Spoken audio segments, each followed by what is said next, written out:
ত্রিপুরার এক ভয়াবহ পারিবারিক খুনের ঘটনা সবাইকে স্তব্ধ করে দেয়। আগরতলার এক বৃদ্ধ মহিলাকে গুরুতর আহত অবস্থায় হাসপাতালে আনা হয়, কিন্তু মাথা থেকে প্রচন্ড পরিমাণে রক্তক্ষরণ হওয়ার ফলে পরবর্তী সময়ে ওনার মৃত্যু ঘটে। ঘটনাটিকে প্রথমে ডাকাতির ঘটনা বলা হলেও পরবর্তী সময় তদন্তে উঠে আসে আর এক ভয়ঙ্কর সত্য। অভিযুক্ত সে বৃদ্ধা মহিলা নিজের মেয়ে এবং মেয়ের জামাই।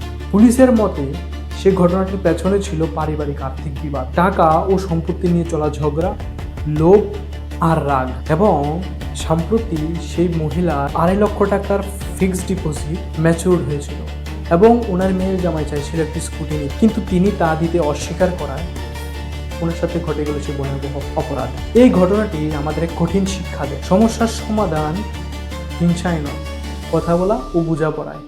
আর কোনো অর্থই কখনো মানুষের জীবনের চেয়ে বড় নয়।